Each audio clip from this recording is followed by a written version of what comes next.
The blizzard howled across the Montana Territory like a vengeful spirit, obscuring everything beyond an arm's length in a curtain of white. Bethany Gibson stumbled forward, her once fine dress now sodden and frozen against her skin, the hem dragging in the deepening snow. The Blackwater Mining Company's manager had made good on his threat after she'd refused his advances, casting her out of the boarding house with nothing but the clothes on her back and a reputation deliberately shattered beyond repair. "Keep walking, Miss Gibson," his voice had taunted as the door slammed behind her. "Perhaps the wolves will appreciate your moral stance." Now, as night fell and the temperature plummeted, Bethany realized she might not survive until dawn. Her fingers had gone numb inside her thin gloves, and each breath burned in her lungs. The snow had penetrated her boots, and she could no longer feel her toes. The town of Silver Creek had disappeared behind her, its lights swallowed by the storm. "Just a little farther," she whispered to herself, though she had no destination. The boarding house had been her home since arriving 3 months ago to take the teaching position. Now, in February 1883, she was just another woman alone in the wilderness, a tale that typically ended with a small wooden cross come spring thaw. She stumbled again, falling to her knees in the snow. Rising seemed impossible now, her body betraying her as the cold seeped into her bones. Perhaps resting just a moment wouldn't hurt. The snow looked so soft, inviting her to lie down to sleep. A sharp sound cut through the storm hoofbeats. Bethany forced her head up, squinting through ice-crusted lashes. A dark shape materialized from the white void, a horse and rider, moving carefully through the drifts. "Hello," she tried to call, but her voice emerged as little more than a rasp. The rider was going to pass by without seeing her. With the last of her strength, Bethany pulled off her glove and fumbled with the brooch at her collar, her mother's silver pin, the only valuable thing she owned. She held it up, praying the metal might catch what little light remained. The horse suddenly changed direction, coming toward her. Relief flooded through Bethany's veins, followed quickly by fear. Who was this stranger?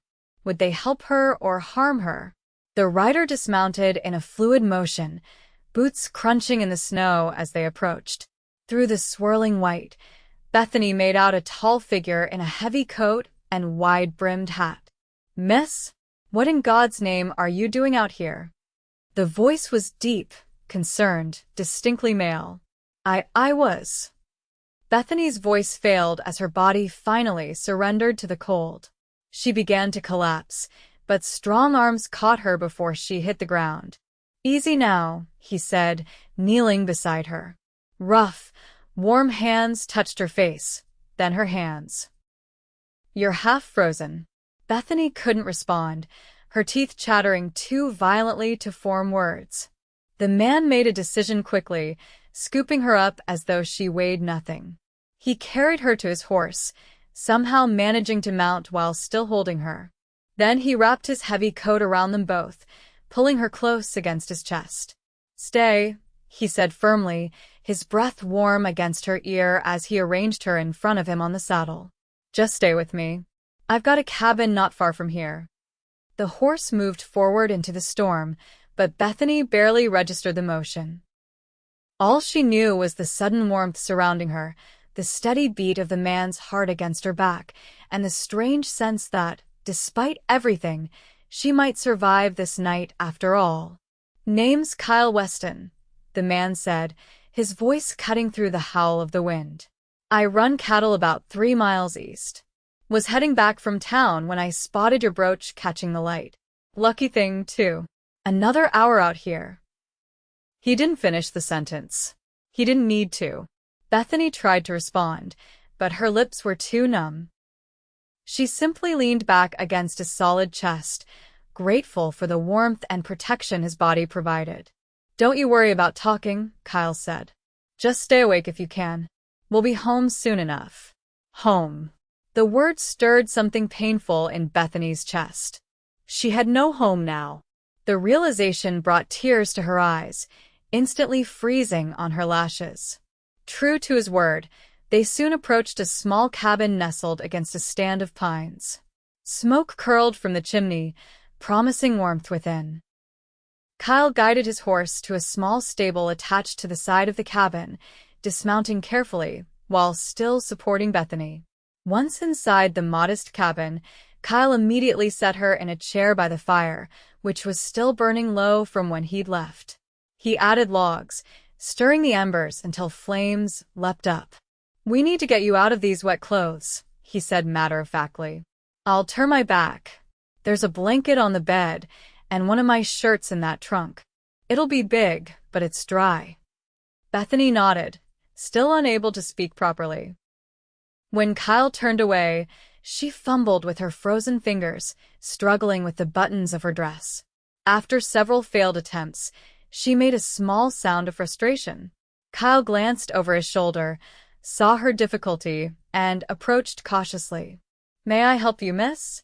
I promise I'm a gentleman, despite appearances." In the firelight, Bethany could finally see him clearly, a rugged face with kind eyes, dark hair streaked with silver at the temples, and a neatly trimmed beard. He was older than she'd first thought, perhaps in his early 30s. There was nothing threatening in his expression, only concern. She nodded, and he helped her with the buttons, averting his eyes as much as possible while assisting her. When the dress was loosened, he immediately turned away again, giving her privacy to change into the offered shirt. "I'm decent," she finally managed to say, her voice a hoarse whisper. The shirt hung to her knees, and she'd wrapped the blanket around her shoulders. Kyle turned back, relief evident on his face. "You can speak." "That's good." He moved to a small stove in the corner and put a kettle on. "Coffee will help warm you from the inside." As feeling returned painfully to her extremities, Bethany found her voice strengthening. "Thank you, Mr. Weston. You saved my life." "Kyle, please," he said, preparing the coffee. "And you're welcome, though I'd sure like to know why a young woman was wandering alone in a blizzard." Bethany looked down at her hands, now red and painful as they thawed. "I'm Bethany Gibson." "I was the schoolteacher in Silver Creek." The past tense wasn't lost on Kyle, who raised an eyebrow but let her continue. "The mining company manager, Mr. Hargrove, he made certain advances. When I refused him, he spread rumors that I was improper with the older boys in my class." Kyle's expression darkened. "Hargrove? Edwin Hargrove?" Bethany nodded. "You know him?" "Know of him," Kyle said grimly. "He's got a reputation, and not a good one." "Go on." "No one would believe my side of the story. The town council dismissed me this afternoon, and Mrs. Palmer at the boarding house wouldn't let me stay another night. Said she couldn't have a woman of questionable virtue under her roof." Bethany's voice broke. "I had nowhere to go. No family, no friends close enough to help." Kyle poured coffee into 2 tin cups, adding a splash of whiskey to both. He handed one to Bethany. "Drink this. The whiskey's medicinal." She took a sip, the hot liquid burning pleasantly down her throat. "I thought I could make it to the next town, but the storm came on so quickly."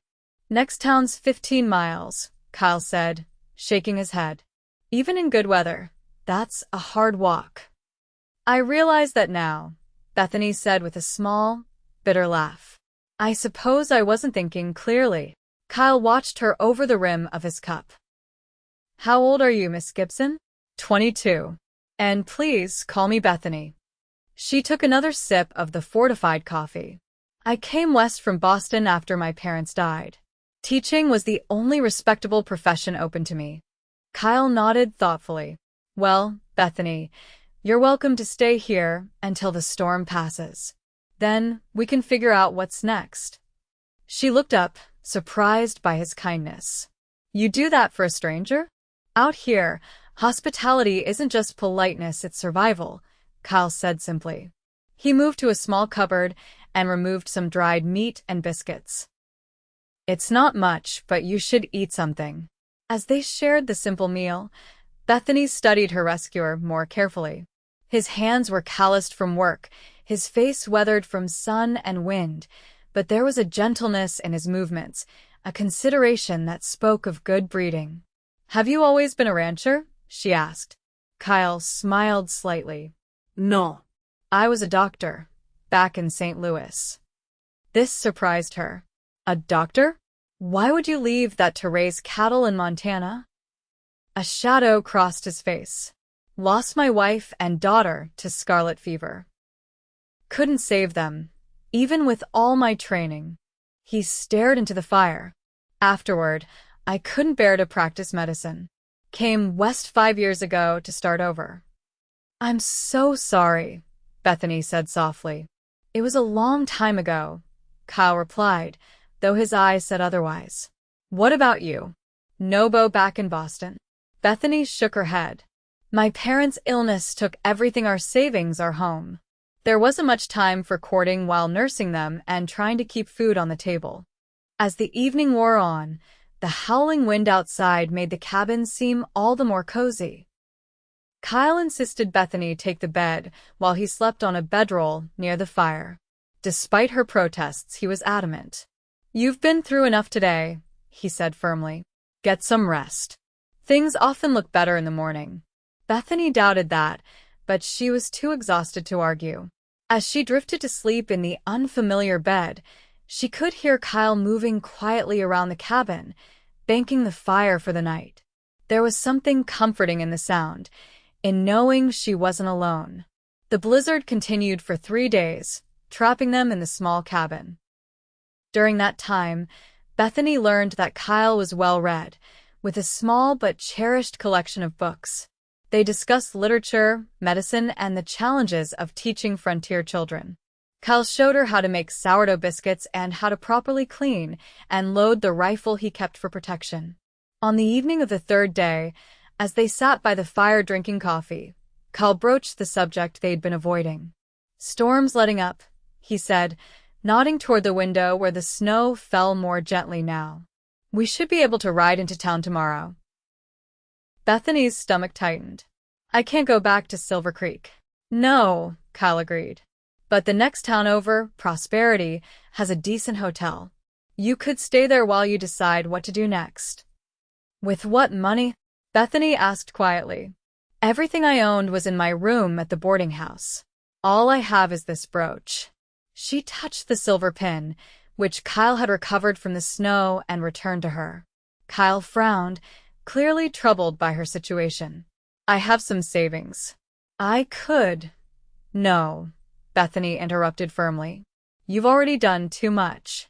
I couldn't possibly accept your money." "Then what will you do?" Bethany had been considering this question during their confinement. "I can work. I'm educated, I can keep books, so cook." "Surely there's something." Kyle was silent for a long moment. "I've been thinking about hiring help around here. The ranch is small, but it's growing. I could use someone to keep the books, help with correspondence, cooking." Bethany stared at him, surprised. "Are you offering me a job?" "I am," Kyle said, meeting her gaze steadily. "It wouldn't be much pay at first, but you'd have room and board. And it would give you time to think about your next steps." "People would talk," Bethany said hesitantly. "A single woman living in a bachelor's home." "People always talk," Kyle replied with a shrug. "But my nearest neighbor is 5 miles away, and I don't much care what folks in town think." He paused. "Of course, if you're uncomfortable with the arrangement." "No," Bethany said quickly. "I'm grateful for the offer. Truly. I just don't want to cause you any trouble." Kyle smiled, the expression transforming his serious face. "Bethany Gibson, I think trouble found you all on its own. I'm just offering a safe harbor until the storm passes, figuratively speaking this time." The next morning dawned clear and bright, the world transformed into a glittering white landscape. Kyle saddled his horse and helped Bethany mount, then climbed up behind her. They rode first to Prosperity, where Kyle purchased supplies and, despite Bethany's protests, several yards of fabric and necessities for her. "Consider it an advance on your wages," he said when she objected. On the ride back to the ranch, Bethany found herself relaxing against Kyle's chest, no longer from necessity, but from a growing comfort in his presence. His arms around her felt safe, protective without being possessive. The days settled into a routine. Bethany took over the domestic duties of the cabin, transforming it from a bachelor's functional space to a home. She organized Kyle's financial records, discovering that his ranch was more prosperous than his modest lifestyle suggested. She wrote letters to cattle buyers, her elegant handwriting and proper grammar presenting a professional image that resulted in better contracts. In the evenings, they would read aloud to each other or simply talk. Kyle taught her to play chess, and Bethany showed him how to make proper English tea, using precious leaves ordered from a catalog. As winter slowly yielded to spring, Bethany realized that her feelings for Kyle had deepened beyond gratitude or friendship. She found herself watching him as he worked outside, admiring the strength in his shoulders, the gentleness with which he handled young calves, the quiet confidence with which he faced each day's challenges. One evening in early April, as they sat on the porch watching the sunset paint the distant mountains, Kyle turned to her with unusual seriousness. "Bethany, there's something I need to discuss with you." Her heart fluttered nervously. Was he going to ask her to leave? Had she overstayed her welcome? "What is it?" she asked, trying to keep her voice steady. "I've been thinking about your position here." He cleared his throat. "People in town have started to talk. The pastor's wife made a point of mentioning it when I was there last week." Bethany's cheeks burned. "I knew this would happen. I should go." "No," Kyle interrupted firmly. "That's not what I'm saying at all." He took a deep breath. "Unless you want to go, of course. I know this wasn't meant to be permanent." The thought of leaving made Bethany's chest ache. "I don't want to go," she admitted softly. Relief washed over Kyle's face. Good. "Because I don't want you to leave either." He reached for her hand, his touch gentle but uncertain. "In fact, I was wondering if you might consider making this arrangement more permanent." Bethany's heart skipped. "What do you mean?" Kyle met her eyes, vulnerability clear in his gaze. "I'm asking if you would consider becoming my wife, Bethany." The words hung in the air between them. Bethany searched his face, looking for any sign that this was merely a practical solution to their situation. "Is this just because of the gossip?" she asked quietly. Kyle shook his head. "No." "Though I won't deny it would silence the talk." He squeezed her hand. "I've grown to care for you, Bethany. More than I thought possible after losing Sarah. You've brought life back to this place and to me. But do you love me?" The question slipped out before she could stop it. Kyle was silent for a moment, his thumb tracing circles on the back of her hand. "I don't know if what I feel is the same kind of love I had before. That was young love, different." He looked at her earnestly. "But I know I respect you, admire you, enjoy your company more than anyone else's. I know I want to build something lasting with you. If that's love, then yes, I love you."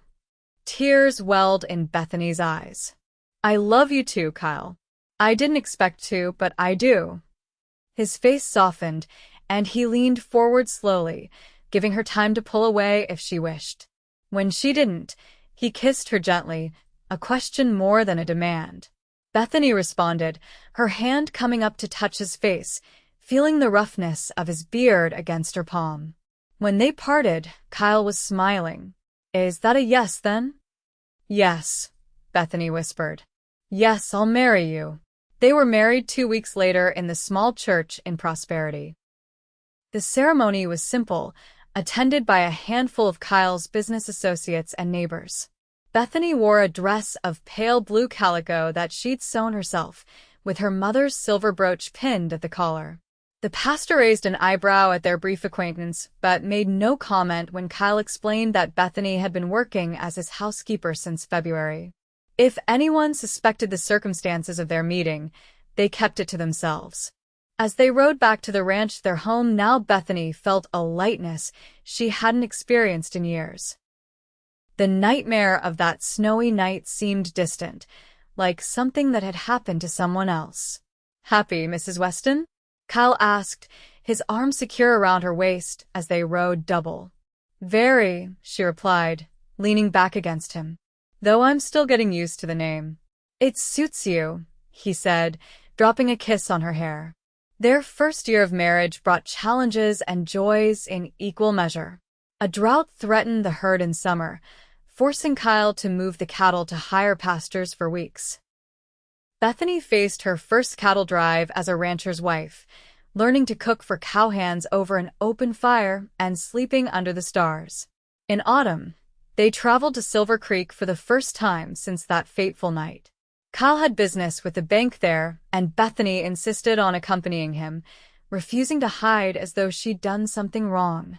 They encountered Edwin Hargrove on the street outside the general store. He stopped short when he saw Bethany, his face paling slightly. Mrs.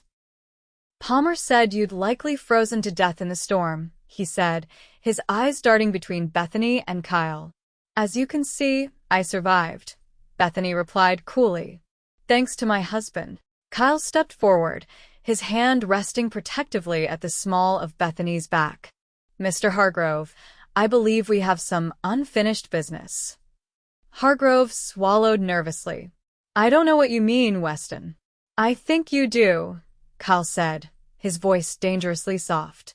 You spread lies about my wife, cost her position and reputation, and then cast her out in a blizzard. A small crowd had begun to gather, sensing conflict.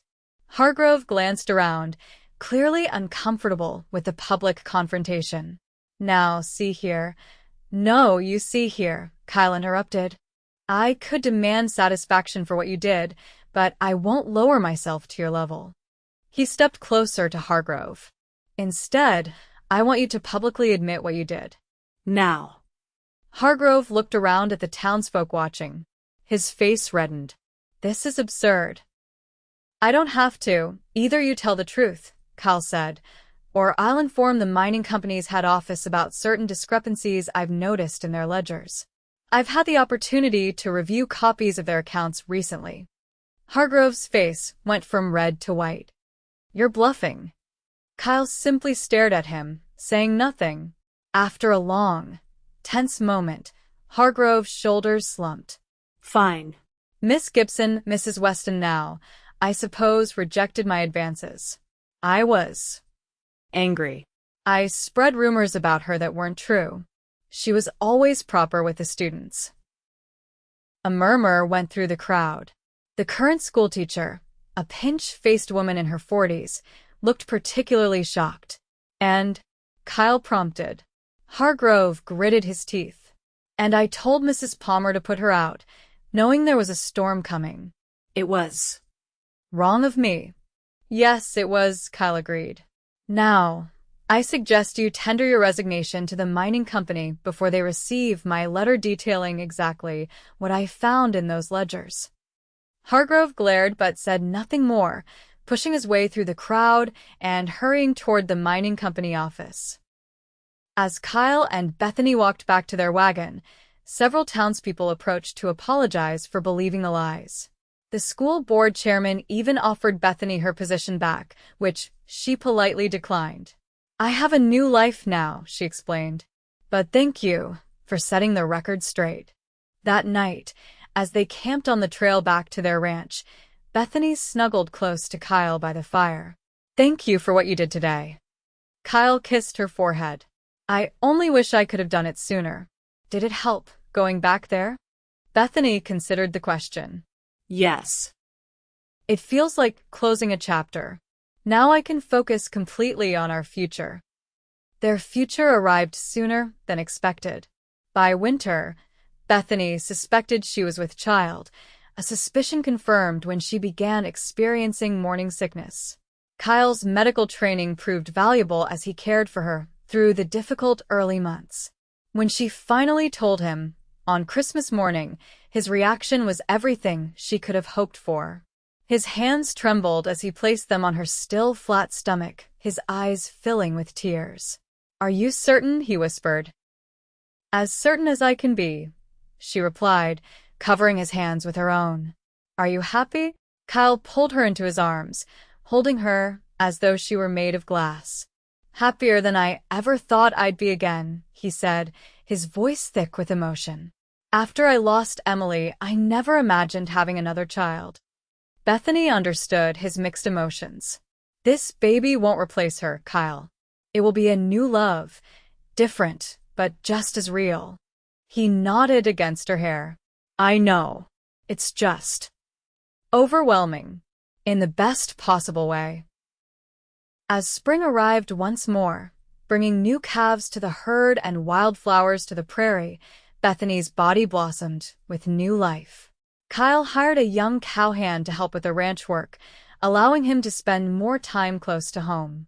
One evening, as they sat on the porch watching the sunset, Bethany in a rocking chair Kyle had crafted for her, Kyle on the steps beside her, she took his hand and placed it on her rounded belly just in time to feel a strong kick. Kyle's face lit with wonder. "That's our child," he said softly. "Our child," Bethany agreed. "Who will grow up knowing the story of how their parents met, how a snowstorm and a silver brooch brought them together." Kyle smiled up at her. "And how a cowboy wrapped a half-frozen schoolteacher in his arms and simply said stay." "The best word anyone ever said to me," Bethany replied, leaning down to kiss him. Their daughter, Sarah Catherine Weston, was born on a clear July morning in 1884, with her father's medical knowledge and steady hands guiding her safely into the world.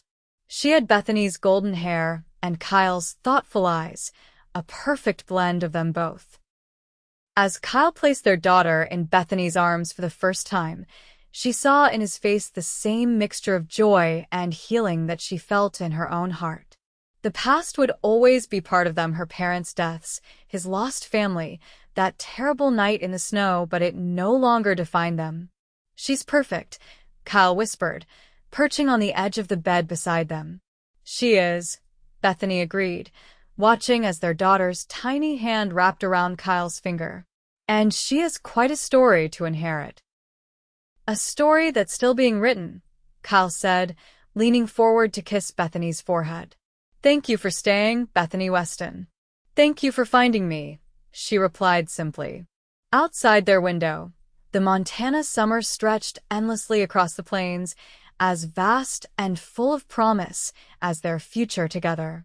From that first desperate embrace in the snow to this moment of perfect joy, they had built something neither had dared to hope for, a love as resilient as the land itself, and a family to carry that love forward. As little Sarah drifted to sleep in her mother's arms, Bethany reflected on the strange twist of fate that had brought her here. Had Hargrove not forced her out that night, had Kyle not happened along that particular trail, had the silver brooch not caught the moonlight just so their paths might never have crossed. "What are you thinking about?" Kyle asked, noticing her contemplative expression. "How sometimes the worst moments of our lives can lead to the best," Bethany replied, smiling down at their sleeping daughter. "I wouldn't change a thing, not even that terrible night, if it meant not finding you." Kyle's eyes softened with understanding. "Nor would I. Every step, every heartbreak led us here." He gently touched their daughter's cheek. To her. In the years that followed, the Weston Ranch prospered. Kyle's medical knowledge made him a valued neighbor in emergencies, while Bethany eventually opened a small school on their property for the children of nearby ranchers. Sarah grew strong and curious, joined 2 years later by a brother, James. On the 10th anniversary of the night they met, Kyle surprised Bethany with a new silver brooch, crafted by a silversmith in Denver, a perfect replica of her mother's pin, but with their initials and the date engraved on the back. "So we never forget how precious a chance meeting can be," he said as he pinned it to her dress. "As if I could ever forget," Bethany replied, standing on tiptoe to kiss him, their children playing nearby, their home warm and secure against the winter winds. Outside, snow began to fall gently, but this time, there was no fear in Bethany's heart, only gratitude for the storm that had brought her home.